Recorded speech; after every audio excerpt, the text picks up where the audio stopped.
Welcome to Kev Talks, Real World Global Logistics. I'm Kevin Parkerson. And I'm Kevin Higgins. Together we bring you over 60 years in combined experience in global logistics. In each episode, we'll dive into the latest industry trends, share practical tips, celebrate wins, and share stories from the logistics front lines, all while helping businesses optimize their logistics operations.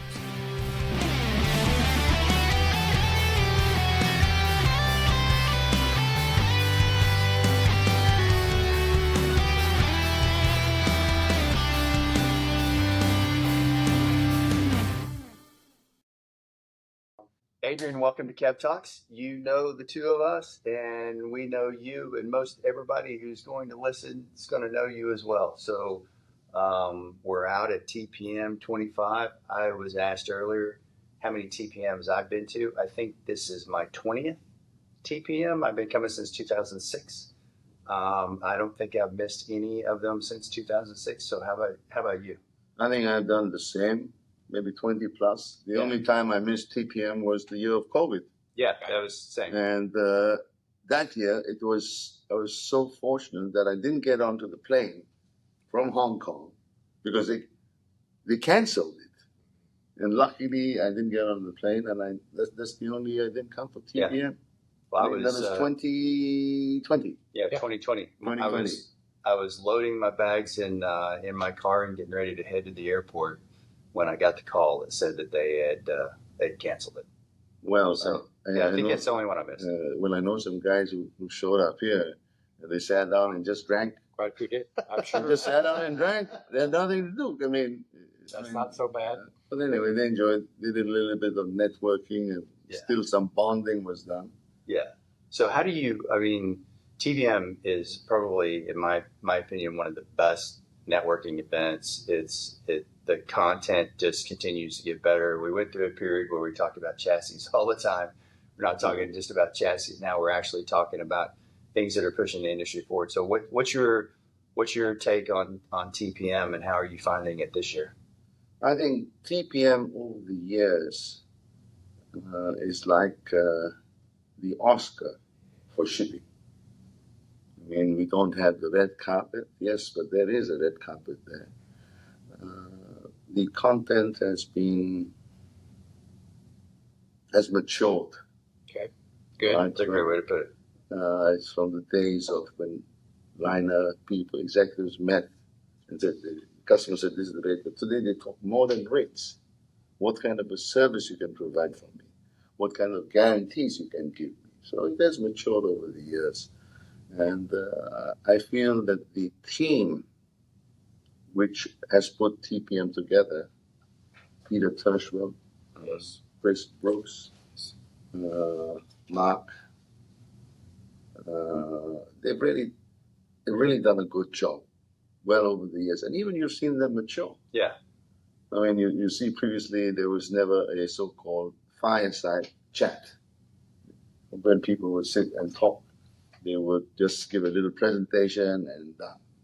Right. I remember the year when somebody gave a presentation, and then you had Caroline Pickard from MSC give a speech that basically became nearly an argument, but a better sense prevailed, and everybody went around doing things as usual. We've had the union people come for TPM, and they used to attend it. Mm-hmm. I mean, you could talk to them and become their friends.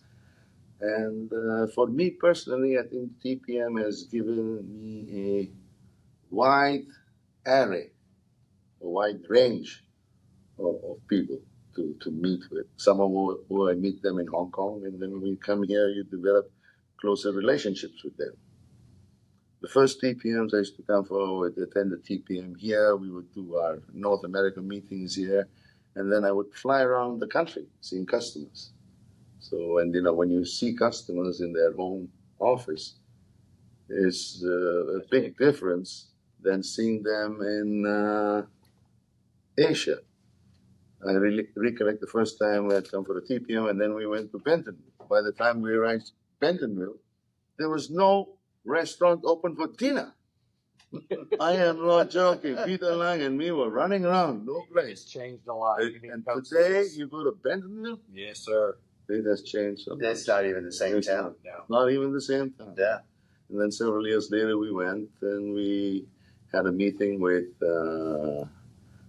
Walmart. The George Billingsley hosted Patricia and me, my wife, for dinner at Fred and Lou's. Okay. And he brought the late J.R. Campbell. Then over the years, I went with Kevin Higgins and Mr. Collette. Mm-hmm. So that was my trip in the U.S. after TPM.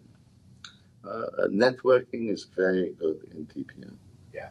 I mean, and not only networking, it is the content of some of the speakers at TPM.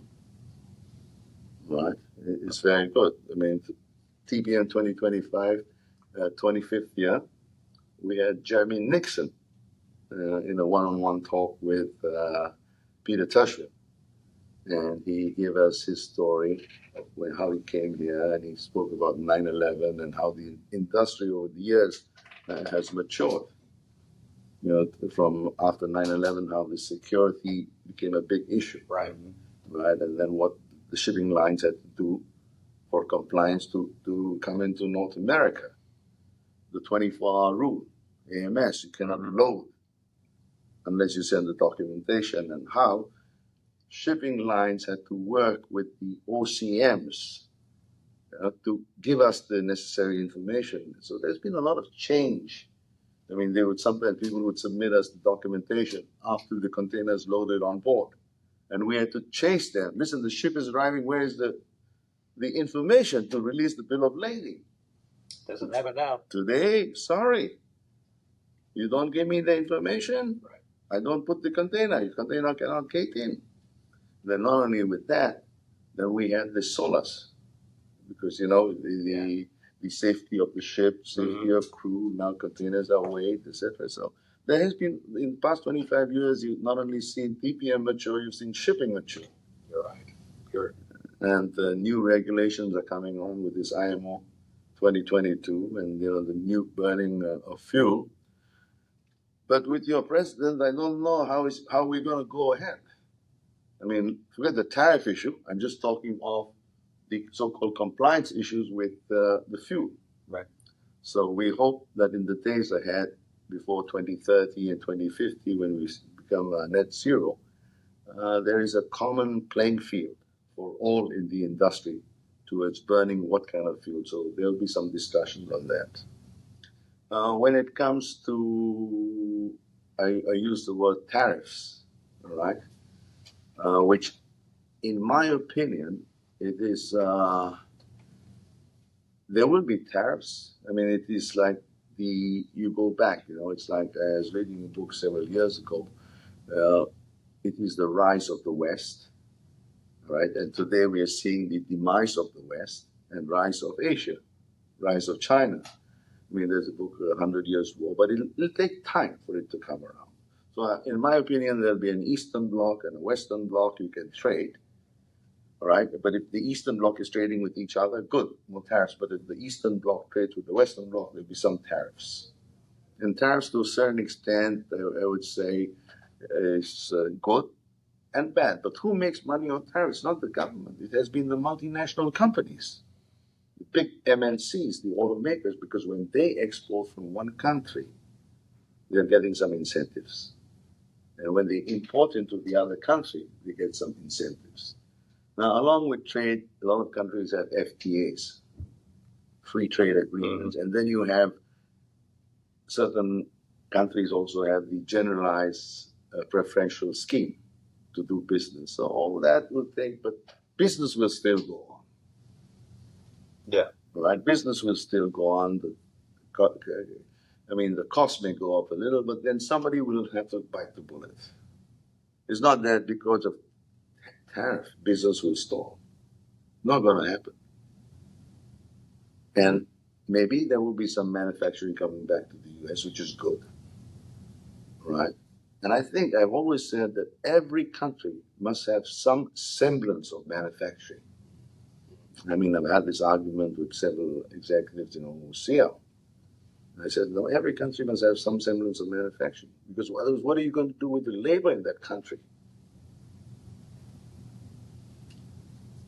So Gotta have it. you gotta have some semblance of manufacturing. Yeah, I agree.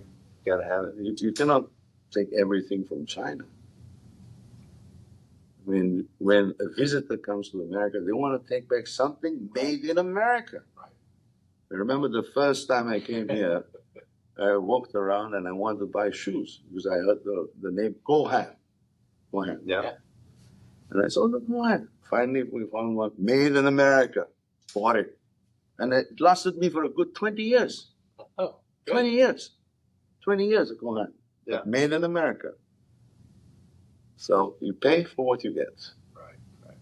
Well, you mentioned it, Adrian. I want to hear a little bit of your career at OOCL. That's how you and I met. Okay. How long were you with OOCL? And what was day one? What was day one like? What did you do on day one? Day one, let me tell you my story in OOCL. I was very fortunate to have been hired by Jim Poon. Wow. I remember Jim. And Jim, Jim Poon, we have to give him credit to having brought Walmart into an era. He is the one who brought Walmart into an era. So I know that name. I remember that, Jim. Oh, yeah. So he's the one who hired me, and when he hired me, he said, "You come and work." The idea for me was that I wanted the OOCL agency in India, right? But he said, no, you come and work for OOCL. So I started off, and I worked for OOCL. Claudio, as normal. And my starting career was, I would say, pretty tough. So I worked, and after 3 months, because I came in on a so-called tourist visa, because in those days, Hong Kong was run by the British. Okay, yep. And Indians could come into Hong Kong on a 3-month, 4-month visa. So I told Jim, I said, Jim, I have to go back. He said, what? I said, my visa is expiring and you've not paid me. He said, what? You've not paid? So he called the people and he said, what's wrong? So those guys told Jim that he'd not got a visa. So I said, fine. I said, what do you mean I didn't get a visa? Now I told the company that from my mother's side, her sister was married to somebody in the police who was very high. And so Jim said it can't be. So then we found out that the company had not applied for my work permit. Oh, my God. So he got a little upset, and I said, I called my uncle, and I called my uncle. And he says, which police station are you in? I said, I'm not in a police station, and I'm working for this company OOCL. What? I mean, he's a pretty senior guy in the police. And he says, okay, let me give you a call. So he called up his friend in immigration, then he gave me a number, and I called him. He says, how can you get a work permit when your company has not applied for it? So they applied for it, and within 24 hours, I got my work permit, and within the same day, I got my check. So that was my starting career. Wow. What year was that? That must have been in 1989. Oh, wow. All right, so that's, and that was because there was a senior managing director at that time, the late John Shell. He did not like foreigners. So anyway, he had to give me a job. I got a job, and my first job in OOCL was in the trade department. It was called Liner 1, and I was in the operation unit, right, looking after the consortium. In those days, we had the TPA, the tripartite agreement, NOL, NLS, Nippon Liner Systems, and K-Line. So after my stint there, I was in the headquarters, then they moved me to another department, so-called operations, right, that was in the intermodal section. That was a short time, maybe 6 months to a year. And then I moved to the local office. That is the local sales office, and then there was internal shufflement. Jim went to London, US, etc., etc. So I did my stint at the local office as the assistant sales manager, then became the international sales manager, then became the international sales manager for Asia Pacific, became global sales manager, corporate relations, moved around. Sure. Also, at that time, we saw C.H. Dong, right, in 1996. he said that he would take the job as the chief executive of Hong Kong. Mm-hmm. And then he appointed T.R. Chang Mm-hmm. as the chief executive officer, created an executive committee, and his brother became the CEO of OOCL. But just before CH left the office, I have to tell you a very funny story. It was during the contracting time, and that time CL Ting was the managing director for the Trans-Pacific, which reported to him. And Walmart knocked us up because Walmart heard, I mean, they had their own sources, that OOCL was the one who was instigating a so-called rate increment, right? So they just shut us down for about 3-4 weeks. And then finally the news reached CH that Walmart has shut us out, because Walmart in those days was shipping with us, I would say 500-600 units per week. I mean, in those days we were not big. I mean, those days we moved what, 5,000 TEUs across the Pacific. Today, OOCL moves 30,000 TEUs across the Pacific. I'm not with them now. I mean, I retired a few years ago. So having said that, I got a call from CH's secretary, arrange a meeting. Well, arrange a meeting, and I mean, I was so fortunate that JR happened to be in the city. And so we lined up a meeting, and they said 5. JR said, okay, I'm meeting at 5 o'clock. Now with JR, I got to him at 5 o'clock, and I had to tell CH, you cannot be late for the meeting. I was a little nervous. You should have been late. It would not have been a good meeting. I mean, 5 o'clock, CH reached the hotel. CH that time was very punctual. So 5 o'clock, I was already at the hotel, and I was waiting for him at the Shangri-La, Kowloon side. It was in Kowloon. And he said, where's the meeting? I said, in JR's bar. I mean, JR had a corner. There was a corner. Yeah, I mean, you wouldn't believe it. Yep. JR's corner. Yep. And we went, and when we were walking from the reception, there's a lift lobby, the lift. And then the lift opens, JR comes, and JR comes with a whole entourage of people. And there's Bill Fields. Yep. Bill Fields was there, and then finally there were 20 people in that meeting. Did you know that was Bill Fields? No, we didn't know. You didn't know who he was. It was JR. Yeah. And then, He brought the gallery. Yeah. I mean, he brought, and then the area was not even set up for the meeting. Yeah. So, I mean, the weighted movements all CH. They all came running. The manager came running. So they put the table. So basically, that whole area was given to us. And then before we sat down, Bill Fields asked me, tell me something about your company. I mean, the boss was, they said, give me so much. So I gave him the quickest spin of my life, who we are, how big a company, blah, blah, blah, et cetera, et cetera. He says, good, sit down, man. We sat down, and then we ordered a round of Budweiser. JR would only drink Budweiser. All they drank, Budweiser. Budweiser. And then they asked CH, what do you think? CH had a Campari. Right? And then they started talking, et cetera, et cetera. And CH was, I would say, apologetic. He said, JR, there's been a misunderstanding, et cetera, but, we are not those kind of people. We want to look for long-term relationship. And I think the meeting was very positive, because within the week, we were back on track. Oh, nice. Now, I recollect in those days, the revenue would be about 300,000, 400,000. That's a lot of money. Sure. And we would get paid. There was no bad debt, et cetera, et cetera. And over the years, that relationship grew. And we were very lucky, because in those days, OOCL was a small carrier. We were nothing in 89, 90, small carrier. But we needed base cargo, OOCL. And who else would have base cargo other than Walmart? Mm-hmm. Sure. And that's how we started. Yeah. And over the years gone by, I mean, I have to give a lot of credit to CH, Jim Poon, Peter Lang. Remember Peter Lang? Peter Lang. Yeah. MK. MK Wong. So built that, and we moved on for that. So you hadn't been with the company long when I met you. First time I met you was 1995. Yes, I mean, I was only about 89 to 95. Yeah, so 6 years with the company, and I'd only been with Walmart for a year. Year. In those days, you were Joseph Chow. Yeah, we had. And before Joseph Chow, there was a lady called Alice. Yep, Alice was there. Sandra. So Sandra Lowe. The first time we met at Walmart was I don't know whether Pete Metzger is still around. Yeah, I think Pete's still alive. Okay, so we met Pete.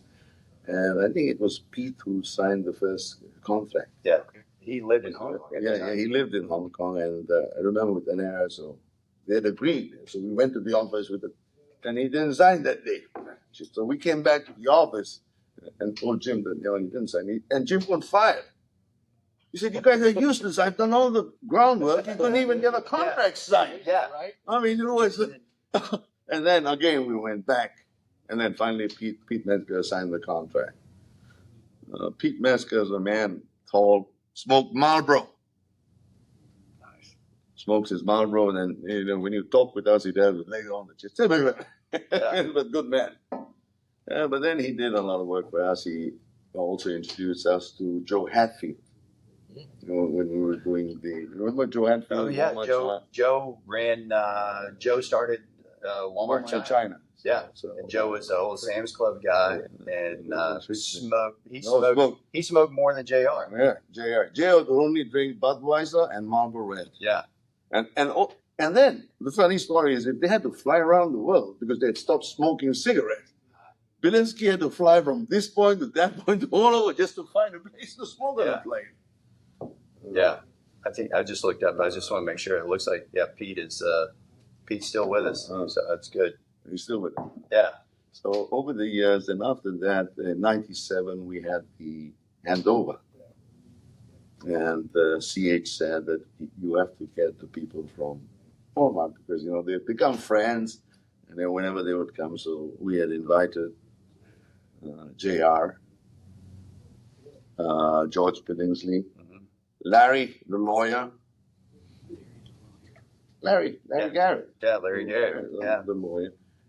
And the Bogle, Bogle, who were very close to the Walton family. Bob was one of the first, one of the first store managers. Yes, yeah. Bob Bogle. So they came and they were very appreciative that they went. But I got such a beautiful letter from Boyce Billingsley after the handover, because Patricia looked after Boyce and all the ladies, JR's wife, Caroline, Larry's wife, and when the men were there taking them around here and there, she said, and during the handover, it rained and rained and rained. So we had to pick them up. I had the umbrella. She says, the most handsome umbrella man I've seen because you had to wear a tuxedo for the event. I'm just amazed that you remember that deep. That cannot forget these small things. Oh, that's great. Yeah.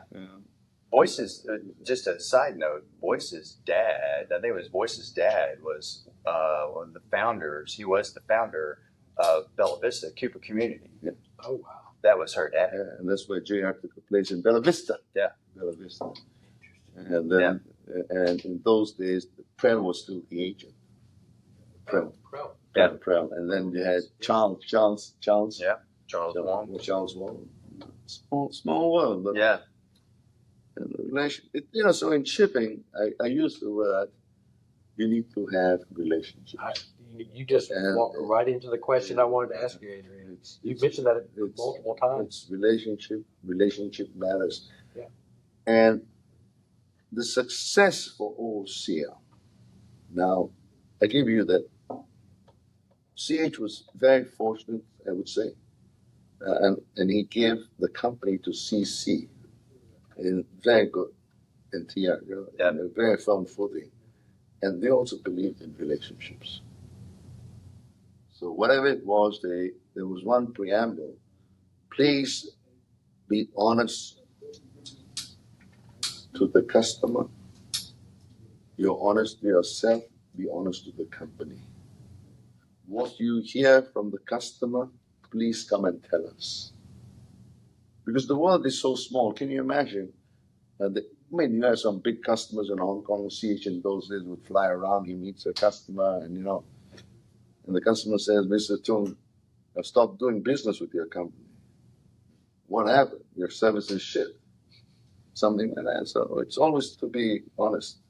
So the reason I think why I was successful in OOCL, being a foreigner, was that I was very open. If I heard something from the client, I would come and tell the customer. Sometimes the operating managers would not like it because it's hurting them. Everything is green, et cetera, et cetera. Yeah. So that is a strength. But having said that, I would say Jim hired me because he wanted to improve the English standards in OOCL. Now, He hired you for that? yes, because why? The managers have an opportunity to speak English, right? They go out, they've been in college in English. But the working level people, where do they have an opportunity to speak English? All right? Yeah. The working level people. And the working level people are the ones who have to communicate all over the world. Now, you can't communicate in Chinese or in those days. Right. It was English. Right. And in those days, I can tell you frankly, that the standards of English at OOCL were very poor. So his idea was to improve the English standards, brought me, so whenever I had to talk in English to all the operating level. So the operating level, That makes, who do the work, right? You Yeah. speak to them in English. So that's the only time they get a chance to practice English. because you don't speak their I don't speak their language. You don't speak their language. And he told me, even if you do not speak the language. And he made it a point that even when he had a meeting with the staff, when I came in, because he said, I will speak English. And he says, if I speak Cantonese, I will pay a penalty fine. Now, at times, when I'm sitting in the meeting, sometimes, he forgets, he breaks into Cantonese. And somebody say, Jim, put $10 on the table. So he said, hey, I have to pay. So it became a joke. But anyway, that's how English standards improved in those. Yeah. Well, I'll say this. I'll jump in because our relationship at Walmart there were the Anera carriers, right? So you had Anera, and then you had all the carriers that we did business with, and developing. You taught me a lot about those relationships because I saw how you cared for our business, Right.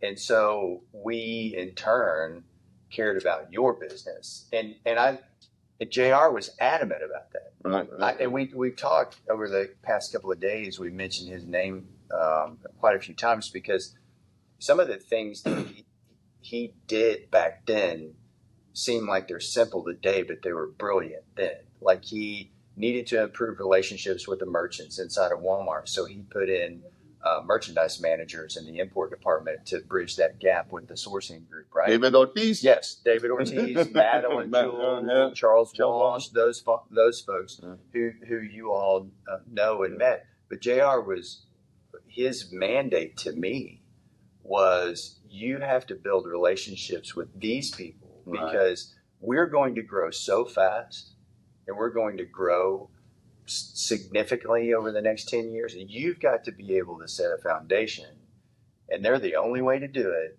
that will last us forever. And so working with you was always a joy, except the one time we went to India and it was so hot. I remember walking out of some hotel and it was unair conditioned lobby, and I walked outside and my glasses fogged up. It was that much hotter outside. I'm like, it was hot. Crazy. Yeah, but no, you guys, you helped OOCL through your leadership, but you helped OO invest in those relationships, and man, it paid off for me personally. It paid off. I think it paid off in space for the company as well. Yeah, my recollection, Adrian, is really. I mean, I started, let's say 2004, 2005, and I don't remember a time in working with carriers and OOCL that I didn't feel like you were an extension, a resource, a phone a friend You were the epitome of what you would want from as a BCO and a young in my career, looking for a phone a friend and a resource from a service provider. Yeah. You set the bar, for that. I worked with the Chris Saint Amand. Right, the late Chris Saint Amand. Yes. Marshall Osowski. Exactly. Yeah. But I definitely remember you playing that role, and with that, what advice would you give someone new in their career, learning the ropes, learning to develop and build relationships with service providers? What would you tell them to do? You have to be the customer's voice in your company. And you have to be the voice of the company with your customer. Bridging that gap. Yeah. Many times people are not honest. They do not tell what are the customer's requirements to the company. Now, all this started with, after the business started growing. When we started doing business, Kevin ships 500, but we never told Kevin 500, just 500 or 500 is 5,000. All right? Yeah. Those days we took it for granted. Don't worry, whatever it is, but when the ship is like Kevin gives us, we were all very happy. Right. But when the ship starts getting full, then I put Kevin on a diet. And in those days we didn't have it because business was not so big. Right. But over the years that business has changed. Today we try to educate our people. Now, how do we educate our people? When I was there at OOCL, we had something known as IEDP, the International Executive Development Program. And we taught the first step is, the first program was for people who are below 5 years. Okay. And the second was 5 to 10, and then the third program, whatever it is. But the basic thing is, please tell us what the customer wants. All right? Maybe you can deliver, you cannot deliver. It's pretty basic.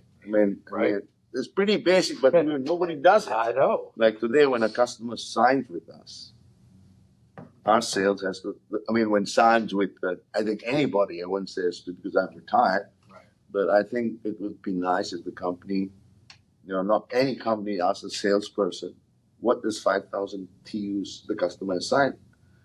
What is going to be his cargo flow?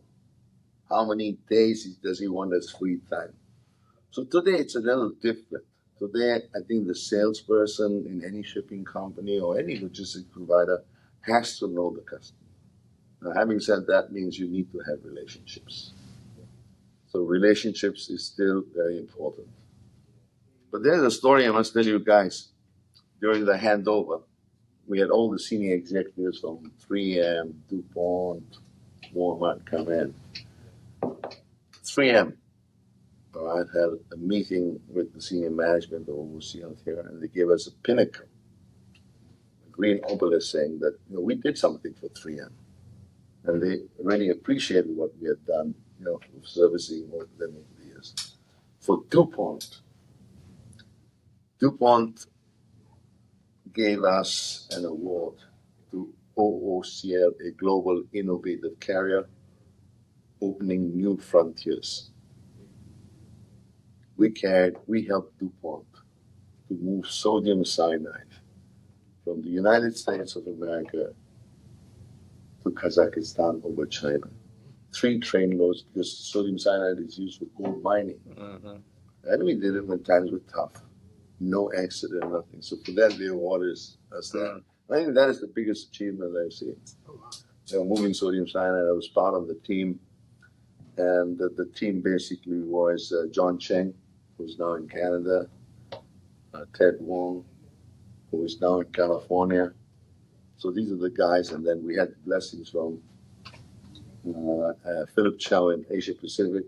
Jim, who was in UK, said, okay, go ahead and do it. Because first they said, no, we don't want to touch it. Then DuPont said, call Jim, and Jim said, call Hong Kong. Hey, just do it, don't worry. We had fun with DuPont. Not only that, OOCL, in the days of the conference, OOCL is credited to bring Walmart into an era. And everybody laughed at Jim. Everybody laughed at Jim Poon, saying that you cannot bring Walmart in. And he brought them in. So on the westbound, In those days it was TWRA, the Trans-Westbound Rate Agreement. The conference was very strong, and OOCL had a global loyalty contract with DuPont for 5 years. Right, contract. And every year we would get a little increment based on CPI, whatever it is, for volume. So, OOCL, that way, knew how to do business. And people said there was a loyalty contract. We could pay them if they reached certain levels. Everything was contracted with the FMC. That, man, there's some acronym, TWRA. Trans-Westbound Rate Agreement. Yeah, I hadn't heard that in a long time. You had the awesome. FEFC, you had this one. Yeah, you had them all. Yeah. But OOCL, very fortunate they had good leaders. All over the world. Yeah. Because I would say that the Tung family led by example. So leadership started from the top. Yeah, I've heard you say this. Leadership starts from the top and then filters down. Yep. And they were very open. We've seen OOCL. I've seen OOCL go from 3,000 TEU ship to now 24,000 TEU ship. Yeah. In 2017, when the Tung family as the principal shareholder decided to sell the company, there were a lot of rumors. So Andy Tung was there. He called up everybody and saying that the family decided to sell. Then on the 3rd of August 2018, I was there when the management at OOCL changed. They got all the shares, so then the people in Costco took over. So the first chairman of OOCL after the sale was Captain Shuli Rong. And then there are 2 co-CEOs. And in all my time at OOCL and OOCL, OOCL is the parent company, we've never had a chairman who retired. The first chairman in my time was C.H. Tung. Yeah. He left the company. So he didn't retire. He had to resign. Right? He resigned to be the first CEO of Hong Kong. The second CEO was C.H. Tung. Right. Now, you don't call whether he resigned. I don't know what the term was, but did he resign? He didn't retire. All right? So, but the company was sold and he was the chairman, so I would say he had to leave the company. All right? He had to leave the company. You cannot say the word resign. He had to leave the company. And then Shuli Rong took over. So Shuli Rong, when he took over, he was chairman of OOCL for a few years. And he is the first chairman who did retire. The first chairman who did retire. All right, Captain Shuli Rong. And now the current chairman is Wan Min. Not still as the chairman, so within the China structure at 65, we are a listed company, so the chairman at certain age or so. So the first chairman who ever retired in the history of OOCL is Captain Shuli Rong. Wow. That's impressive. But the sale and what was done, and I think now they're into year 7. But Costco management has been very, very, very understanding. Two brands they have kept. There's been no hire and fire. When you take over a brand or whatever, there's no hire and fire. But they've been very successful at keeping us. That's awesome. And keeping us as 2 brands. Yes, there's certain functions which are doing a job, but they're good people. That's awesome. I happened to attend their Costco function in 2025 at the Maya, and I was surprised that the executives from Costco in 2025 spoke in English, welcoming the guests, giving their speech, etc., etc. A few years ago, one spoke in English, one spoke in Mandarin, and there was a translator. But you see how they're evolving. Right. You do business in America, what is the common language? Right. English. Yep. Absolutely. So you see them evolving. Right. Great party they had. Yeah, that's awesome. Well, I appreciate you coming by, hanging out with us for a little bit. It's always good to see you. Kevin, always good to see you, my friend. It's always great to see you. Kevin, good to see you. I really appreciate this. Whatever. What a career. Love, your stories. Oh, yeah. I think we could keep going on. Again. We could get a lot of we can go a lot more. I have one last question, and I know everybody's going to want to know the answer to this. How many hats do you have? Yeah, I got maybe 6, 7, maximum 6, 7 hats. I started wearing a hat because I've lost hair, and I don't want to show people. No, but I like it. And I said after retirement, I got to do something different. Yeah.